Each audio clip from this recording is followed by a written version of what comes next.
Alrighty. So thank you very much, everybody, for taking some time out of your day to join us. We're going to be going over the Autodesk Live Design workflow. So a little bit of the setup before we get going. So Microdesk, a little bit about us. We are an AECO industry consulting firm. We've been doing this since about '94. We currently have 12 locations, one of which is actually in the UK, so we're now international. Our team there is at this point, over 100 different technology consultants. So what that means is that people that have actually worked in the field. I worked as an architect for about 10 years before moving over to Microdesk and focusing on the consulting side of things. We got the same kind of people on civil, structural, mechanical, different backgrounds. We know the tools, and we actually understand how they were actually used. So we partner with a lot of different companies to work with them. So like IBM with Maximo for the facility side, EaglePoint for knowledge sharing with Pinnacle. So a lot of different companies to make sure our clients are successful. Now, today's presentation is going to be given by myself, Peter Marchese. I am the Senior Technology Evangelist over at Microdesk. So what that means is that I get to play around with all the new tools and toys, come up with actual workflows that are actually useful.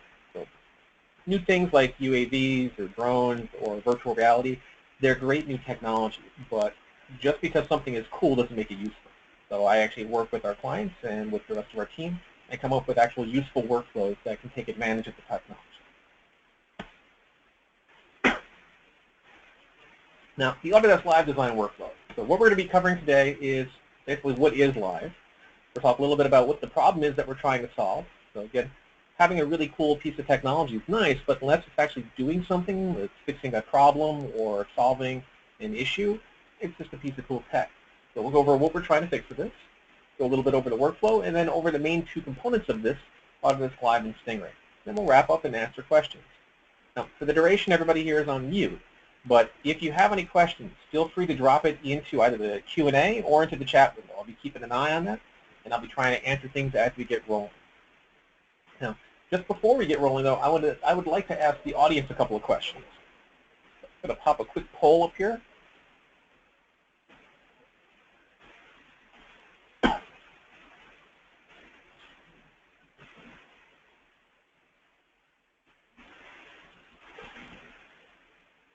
I'm trying to get an idea of who my audience is to make sure that if I'm giving certain examples, it's actually going to be fitting for you.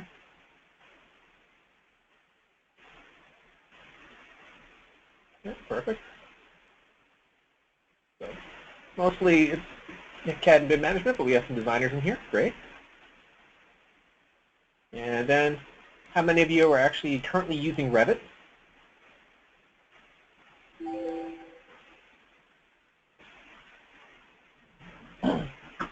Okay.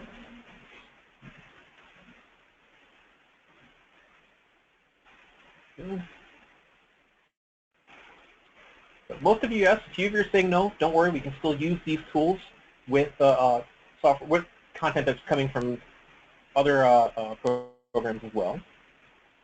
Has anybody here been working with virtual reality?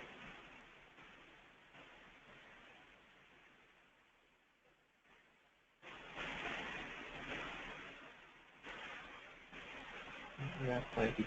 Perfect. And then the last one here, then we'll get rolling. Okay, that was the game engine. This is the virtual reality question.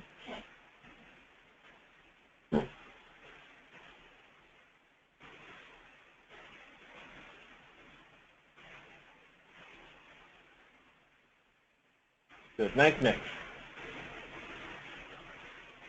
All right, on to the actual presentation. Thank you very much for your time there and for your answers. So what's the main problem we're looking at?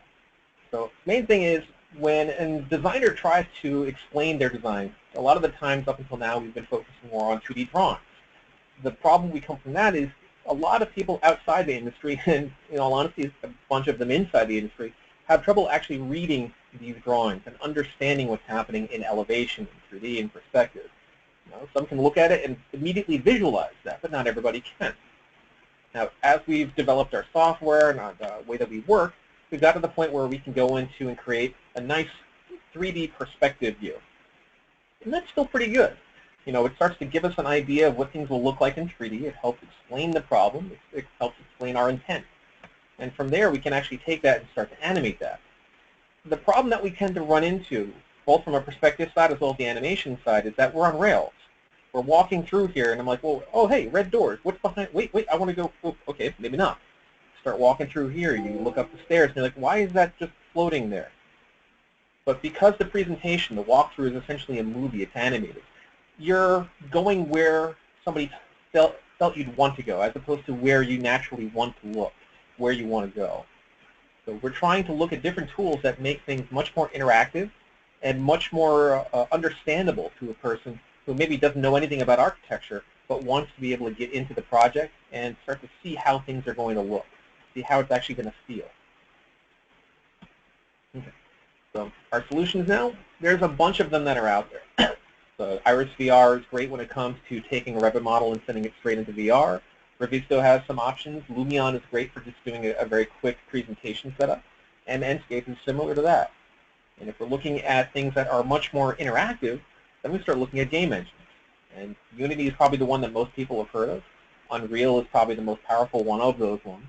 And the other ones are very good as well. It just depends on what you're trying to do and how you want to navigate things.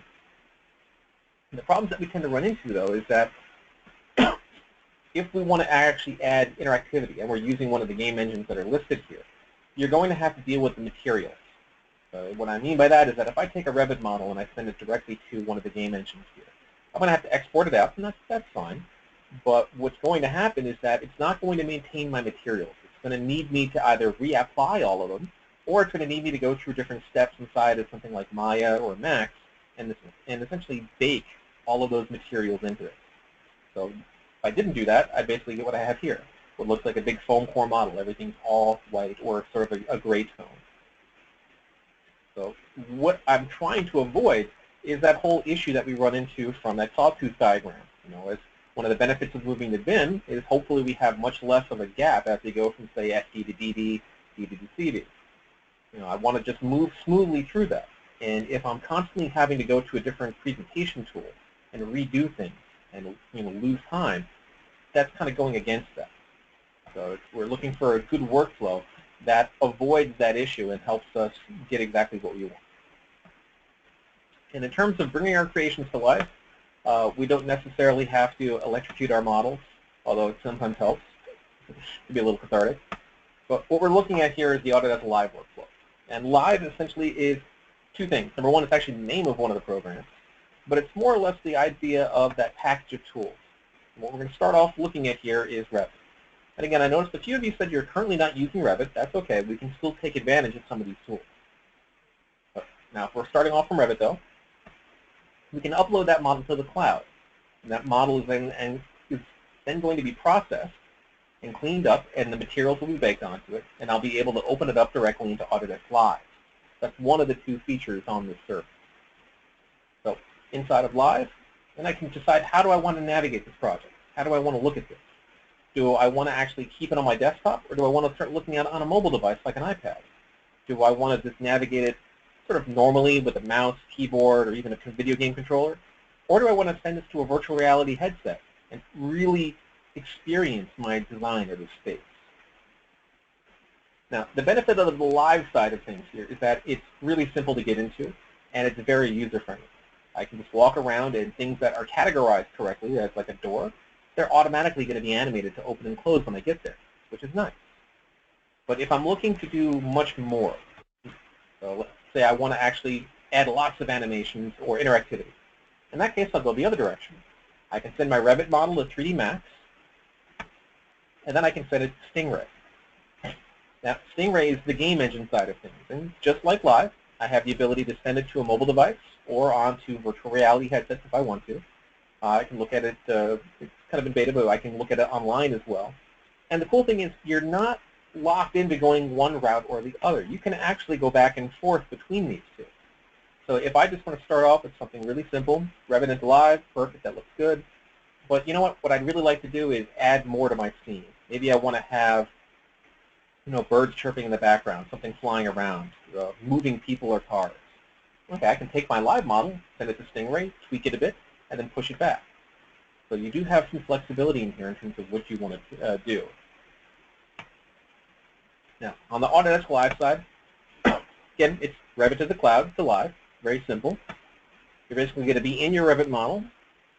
And you would click on that little Go Live button. So once you've installed the actual live application, you'll get that plugin inside of Revit.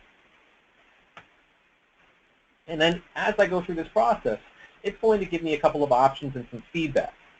If I have a section box on to cut certain portions of my model away, it's going to confirm, did you want that to actually happen? Because it's really going to be a what you see is what you get. If I have things turned on in the view, they're going to get exported. If I have things turned off or cut out of the view, they won't be. If I meant to have my view as fine level of detail instead of coarse, I have the option here to say fix. So the nice thing is here for certain things, it'll take care of the problem or issue for me without having to say cancel and go back and forth. Other ones like here, it's telling me if it cannot find the material that I need to use, it's going to let me know, and then I can close out of this and then come back after I've corrected my material library, basically making sure that it can find all of the colors and materials setup that I want. So if I have linked files, it's going to let me know that all of them need to be on the same file, same version. This will, again, export anything that's visible in the view. So if I do have a linked file, that linked file will come across with this when I export it. Additionally, what I can do here is tell it that I want to extend the terrain into the horizon. Now, in the example that I have here in the image here, you can kind of see how the topo just goes out maybe 30, 40 feet and stops. What would happen here is that if you actually decide to uncheck the extend the horizon, you would literally have exactly what you see here. You'd have the building on some topo sort of floating in space. But if I say extend the terrain to horizon, what's going to happen is it's going to take that topo and just make it go all the way out, and then it'll put in sort of a false, mountainscape and skyline. So it tries to help make it clean. But once I get everything all dialed in, I'll say I want to upload it. It'll then pop up a little window here and start going through the process. It'll upload the model, go through the percentage so it knows how far it is. Once it's actually uploaded, you're fine. Now it's in the cloud. So if you need to close Revit or shut down your laptop, you're good to go. You don't have to keep everything open anymore. But as it goes along, it'll prepare it, and once it's finished, it'll actually download that model locally. So I'm just going to hop into Live real quick. And what I'm looking at right now is the Live editor. So if you're familiar with Navisworks, just a quick segue here. Navisworks has Navisworks that is paid and you would use, and then you have Navisworks Freedom that is free and anybody can download and utilize. Live is similar. Now, if you are paying for the Live service, it doesn't come with the current collections at the moment. So right now it's still sort of a separate patch. But when you have that service, you have two things. The Live editor, which is the paid one. I'm going to open up my model here. You also have the Live viewer, which anybody can download and use. So somebody who has the editor can take the result of this, and if they would like to, they can maybe tweak some things. They can clean up or create brand new saved views. And once they've got everything ready, then they can come over here and say that they'd like to actually publish to either the iPad or to Windows. A live view or a live model here that's been published to Windows can be opened up but not edited or changed in the free viewer for anybody. Same thing for the iPad. So if you do have something here that looks really great and you want to share it with a client, perfect. I can just go here, publish it, send that to them, and then they can open it up. And also, if you look at the background here, this is what it did with the extend terrain to horizon. I don't have sort of a block here or a square where the topo was. It goes off into the different directions. And all of the trees that I had here, those trees are also not that sort of that little stick figure that was inside of the Revit model. So the RPCs were taken and shown here. Now currently you see all these little push pins that are in the ground. Those are the different views that I have. If I want to, I can say I don't want to actually see those anymore. I can turn on or off my lights. And if you're wondering where my lights are, if I actually turn it so it's dark, now you can see my lights. So I can very quickly start changing the time of day. I can also start changing the time of year, and for a lot of different projects. If I click over there, I'm just going to walk up to the building. Notice I got to fix that sign. But one of the things that I can actually do is start to modify how my character is interacting with this building. And what I mean by that is when I click on this, I can set my height. As a designer, I want to make sure that my model, my design, my building is comfortable for different kinds of users. So if I want to make sure that I'm going to be ADA compliant, I might want to interact with my design as somebody in a wheelchair. I want to make sure that I still have the correct view lines. I want to make sure that they can still see the right signage or can access the right counter height.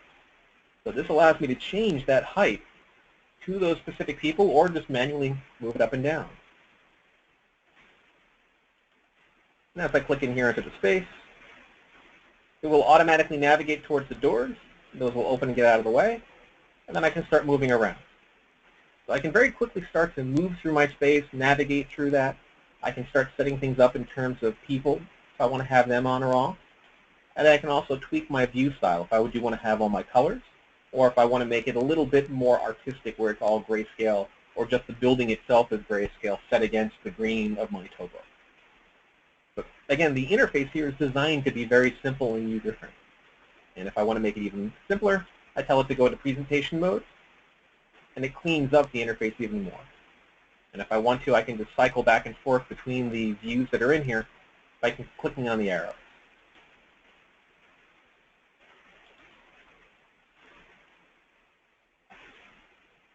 So, meant to be a very simple and user-friendly tool.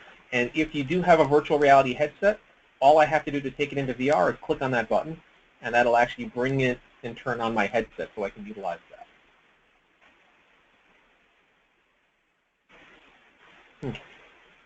Now, this is the one on the desktop. If what I'd like to do is take a look at the iPad version, you're going to find it's going to be very similar. You start off, you can actually have your images of the different models you've loaded. When you open those up, you'll get the little moment please. And just like before, it logs in. I can navigate. I can see things. You'll see the user interface and the buttons are the exact same thing that we saw before on the desktop. I can click on elements, and that'll actually bring me down into the model. If I click on the floor there, it's actually going to navigate down into that space.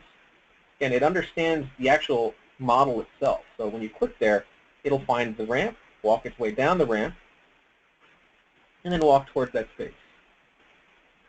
And again, just like the desktop version, I can navigate, I can change the time of day. If I click on specific objects after clicking on the info button, it'll actually give me the information from the Revit model. Again, this isn't just making sort of a dumb model. Similar to Navisworks, where if I bring a Revit file into that, you can click on objects and see the properties. I can do the exact same thing inside of this.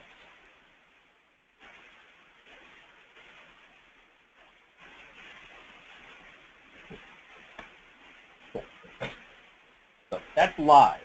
That's very simple, easy to use navigation presentation tool. Not meant to be crazy or to make it hard for someone to work with. Still very powerful, but meant to be easy. Stingray, on the other hand, is not as simple to work with. It is a game engine. And in terms of a game engine, it's not necessarily something like that. It doesn't run on pellets. But the easiest way to think of a game engine is it's a sandbox. So if you think of a sandbox, it could be as simple as you want. You want to just make a couple of forms and walk through it, great. Or if you want to have a lot of time and put a lot of effort into it, it could be completely amazing and crazy. It really depends on what you want to get out of it.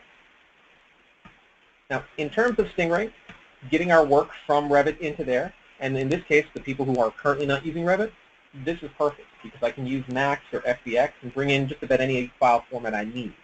I'm focusing on the Revit aspect, but if you are not using Revit, Stingray can still be utilized. So I can go from Revit to Max. I can also go from Revit to Live into Stingray. And if you're already inside of 3D Max, it's actually quite easy to get there. You'll note that there's a Stingray pull-down, and that has the ability to physically connect to that model. If it's the first time you're using it or there's a problem, I can always load my plugin manually. But once I've actually connected my Stingray to my Max, I can actually send models back and forth. I can actually set up my camera. You notice that one of the options here says live camera tracking. What that means is that I could lock the camera from a view in Max to a view in Stingray. So as I start to actually orbit my model, I look up, look down, left, right, that kind of stuff, it's doing it in both programs. So if I find it easier to navigate one versus the other, or I'm trying to orbit it inside of Stingray, and then I want to modify that model in Max, I can. And then I can just easily push that model back, sending it back to Stingray. So there's actually quite a nice workflow here to do that. Now, the other thing is that if we do have our model from Live, I mentioned we can go from Live to Stingray as well. In that case, what we end up doing is taking our Live model, and notice how it has the extension there, the LVND. That's literally Live model. I can rename that as a zip file or open it up in something like 7-zip, and then I can just extract that data. Once I've extracted that data out, I can then open it up into Stingray. Done. If you have a model or a project in Stingray that is already in work, you're already working in there, it has content, and I want to add this to it as opposed to creating a brand new one, then I would actually just choose those two pieces and send that into Stingray. And then I can get to work. There's one or two little things that you'd have to tweak inside of Stingray outside of that, but that's really the gist. And one of the issues, if you tried this in the past, you had to stay on an earlier version, that's actually not the case anymore. They recently updated Stingray and Live, and both of them are now on the same release number. So I can go back and forth that way. So I'm going to hop into Stingray now. Now, when you're working with Stingray, one of the things that you'll notice is that you have a launcher that you end up getting. So when you install it, you've got that launcher. And each time that there's actually an update to Stingray, what you'll notice is that it actually doesn't overwrite the old version. The reason for this is sort of similar to Revit. I can always move my projects forward, but I can't save backwards. So if I have a project that's in flux and I'm working on it and I don't necessarily want to upgrade it, this will keep the older version of Stingray, so that way I can keep working on that. But once I've determined which one I want to open, I tell it I want to launch that. That then opens up Stingray. And then essentially what I'll end up having is this dialog window. This will actually show me the different models and projects that I have open. It'll show me where that file exists and actually what version it is too. So that way I can confirm, am I opening up the correct thing? I want to see that. And if it's not the current version, it'll show it in a different color. So hopefully it's a little bit more obvious to everybody who's on there. Now if I'm looking to create a new project, I can look at my templates. This gives me a handful of different tools and types that I can work off of. And if I want to download some samples just to play around with and see how certain aspects of the tool work, just come over to Online Projects, and then I can download some examples. So there's a lot to actually work here, even if you're just starting off. Now, overall, once you get rolling, it's going to be pretty user-friendly in terms of the interface, once you get it down. And I mentioned Navisworks before, but if you've used Navis, the UI here is going to be very similar. So I've got my viewport with some view tools. So these are going to be the ones where I can actually select, move, rotate, scale elements. You're going to have your browser on the bottom, typically, your asset browser, your console for looking at the log, my preview, and my properties, and then my tools here. But near all of these, you'll see little plus symbols. And what those plus symbols are is the ability for me to add more windows, more tools. So if there's something in here that I wanted to actually take a look at, like let's say I wanted to make a walkthrough or a cinematic. So rather than having the client fly around the building and have to control the camera, I'd rather just hit a button and then have the camera fade to white, come back, and then orbit the building and then come back and give them the control. I can essentially do that with the story editor, but it's hard to read here. It's kind of tiny. So I can actually pull this off, and as I'm pulling it, similar to Navisworks, I have the ability to modify how that window actually connects to the other windows. Is it going to be tabbed or not? Or do I want it to be a completely separate window? So I can drag this onto a different monitor if I want, and I can also add more pieces to this one too. So you can manage and modify the user interface here to suit your workflow and how you want to set things up.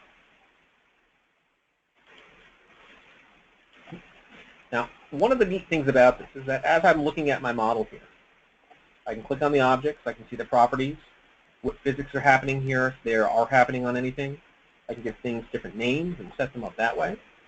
But the nice thing is, if I want to tell certain things to do something, again, a lot of the reason that we would be going into Stingray is because we want to add interactivity.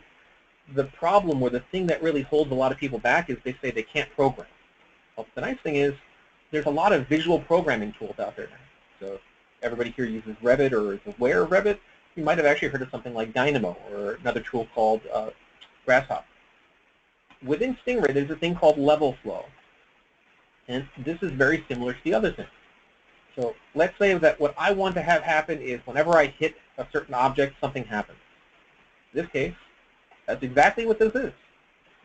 I have a physical object that is set up as a trigger. That trigger here is that yellow box. So this sort of gate between these two columns, that area, I've assigned that here as a trigger.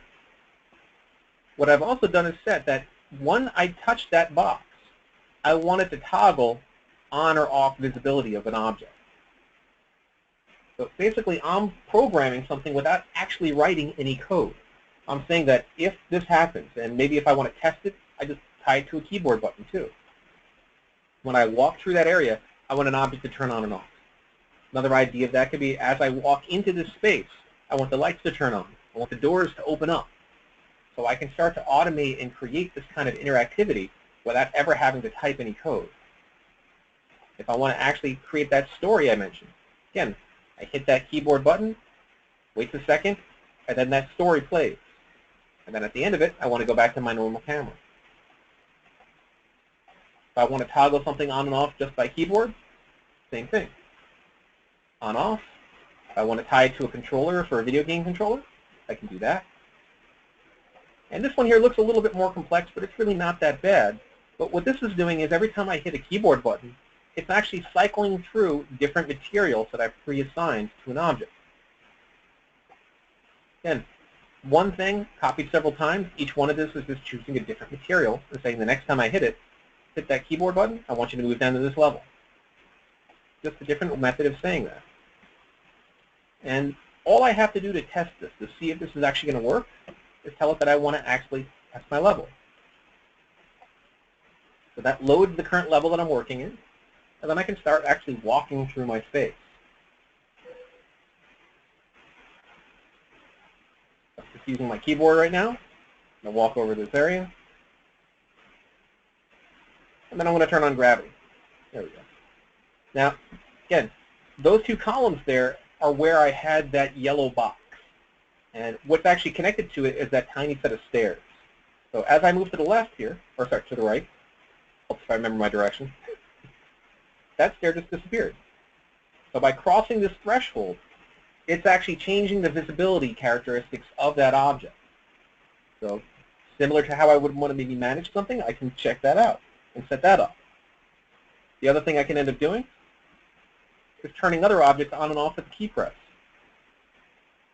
So this is just turning on or off that cylinder. But let's say that you had a presentation to a client and you wanted to easily hit a button and have it cycle between different design options. I can do that. Whether it's just a couple of elements and I have them turning on or off like this, or I'm changing it from one quote-unquote level to another level, like a video game level. You're going from level option A to level option B. And then that colored cylinder there, I'm just hitting another keyboard button, and that's cycling between the different colors that I've assigned to this. And you can see how even the reflection on the bottom there is changing the match.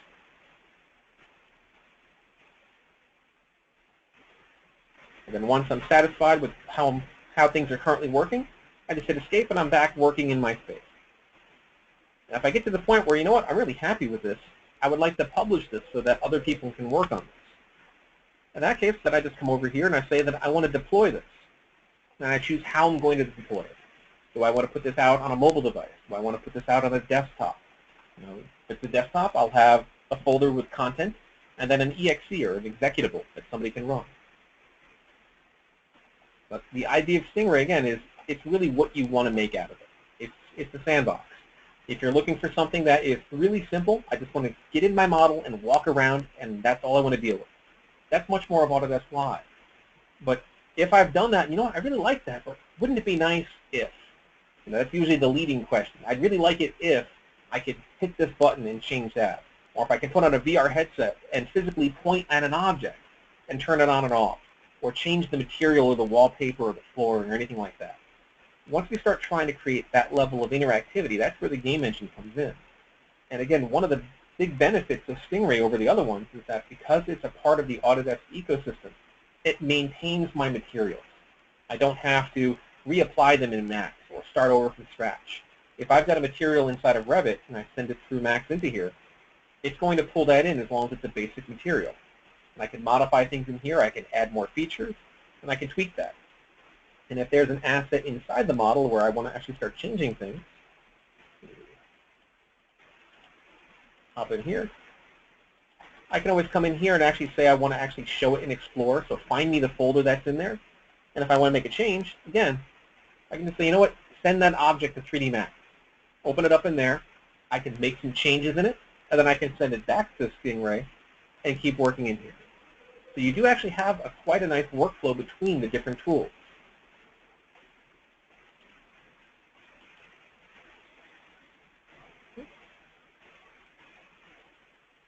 All right.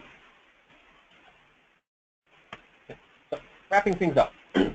We looked at working inside of Revit and sending it to Live. It's pretty easy. You click on a button. As long as everything lines up and you're not getting any warnings or errors, you can just send it directly out to Live. And that'll give us something that's very simple and easy to walk through, but also very striking and beautiful, because it's going to have all that rendered capability, but it's not going to be choppy as if I was trying to walk through it in the rendered mode inside of Revit. Very smooth. It's essentially like a game. If I want to take advantage of all the other features that a game might have, then I can send it to Stingray, and then I can create whatever abilities I'd like to have. And I don't need to know how to program. So if you do know how to program, you can take it even further. But if you don't feel comfortable programming or you don't know it, not a problem. You can take advantage of that visual programming with the little nodes and connecting the dots between them. So that way it's easy. I put in, I want to hit this keyboard button. Okay, input button here. What do I want to do with it? I want to toggle visibility. Okay, put that one over here. And you're just connecting the dots that way. And once you've got a layout that you're happy with, I can actually save that out as a text file and load that into other projects so I don't have to recreate the wheel each time. Any questions that anybody might have? One question that came in earlier was, is Live part of their current subscription? Currently it is not. So if you have one of the design suites or one of the collections, Autodesk Live is currently separate from those. So if you're going just with Live, that is going to be, I want to say something like $25 a month. I really want to double check on that. I think I might be off on that. But it is very inexpensive. And if you go for Stingray, that will actually come with Maya LT as well. So again, both of them are very affordable, especially when you compare to programs like Revit or AutoCAD. They're easy to get into, and they're very easy to afford. Another question, what is the difference between Navisworks and Live? Good question. So I mentioned Navisworks a lot because the interface is similar, and also how Navisworks can open up multiple file formats. Now, Navisworks is more for coordination. So whether that coordination is I just need to throw a bunch of models together and actually view them, or I want to bring them together and I want to look for clashes, or I want to start taking advantage of some of the other features, like doing cost estimating or four-dimensional timelining. The only two features of Navis that really kind of meshes up against Stingray is that 4D timeline or doing a rendering. Now, the 4D timelining in Stingray would be basically animating each aspect of it, but it would be typically rendered at a much higher quality and definitely much faster than Navis. So where Navis is more of a coordination tool, Stingray and Live are much more of a presentation tool. So I want to present, I want to show, I want to experience that space. And I'm going to be doing it in a fully rendered view, as opposed to Navis, which is typically going to be shown in like a shaded view. And that's not to say that you couldn't do almost like a pastel or a cel-shaded view inside of Stingray. You can. Another question, are all materials applied only in Revit? If we're talking about Live, and we're going from Revit to Live, then yes. However, if we're talking about Stingray, no, I can modify and change my materials after the fact. For most people, the big benefit, though, is that they don't have to do that if they're using Stingray. But if you were in Stingray and you're like, you know what, I don't really care how it looks inside of Revit. I just want to make sure it looks really nice here. You can just make that change inside of Stingray. So if you want to tweak the translucency of glass, if you want to get a better image that you want to use for the wood grain, you can do that all inside of Stingray. And then from there, if you wanted to send it from Stingray into Live, then you can do that.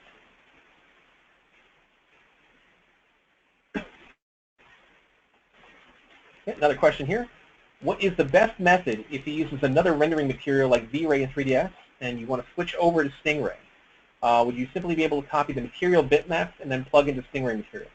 You could go that way, yeah. I believe there's a few people that have actually scripted the modification in 3D Max, so that way it would convert the materials from one type to the other one, and then you can just push it into Stingray. I don't know that off the top of my head, but I know some people have done that kind of scripting to tweak the material so that way Stingray does read them. But otherwise, if what you're talking about, like your bitmaps, they're just like a GIF or a JPEG, I can just take those and assign them to what I want inside of Stingray. Do the materials have to be PBR? I don't believe so.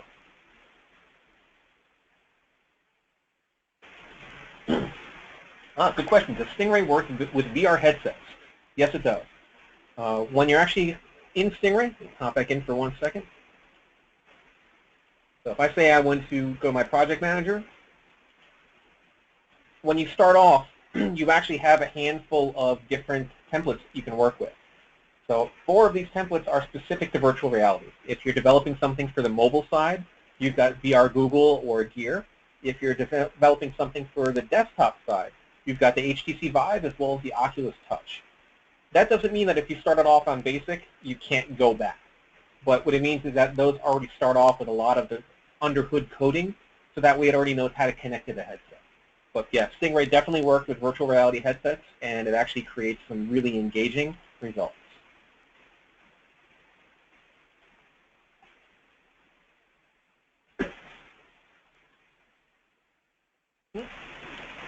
Any other questions?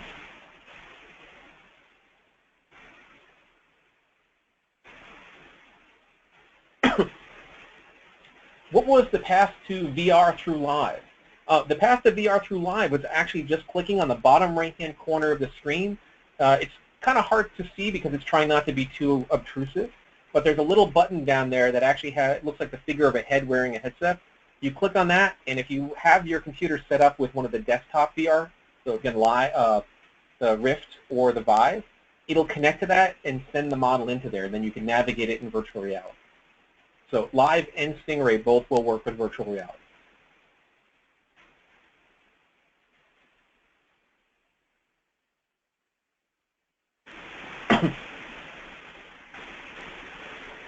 Alrighty. So I want to say thank you very much to everybody. I really appreciate your time.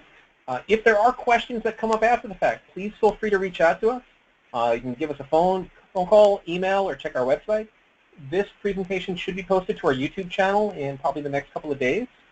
And if you'd like to see what's coming up, we actually have 2 more webinars in the next month. The next one coming up is BIM 360, sort of a workflow overview, going over what tools are currently available, where we see them going, find out how much I'm allowed to say. And then the one after that is going to be on generative and analytical design. So I mentioned Dynamo and Grasshopper today. This is going to focus on a little bit of that, but also what's next after that, where we start taking machine learning and AI and throwing that into the mix. So hopefully some interesting presentations for everybody. Again, really appreciate your time. If anybody has any questions, reach out. But otherwise, you guys have a great day and watch out for the weather out there. Thank you very much.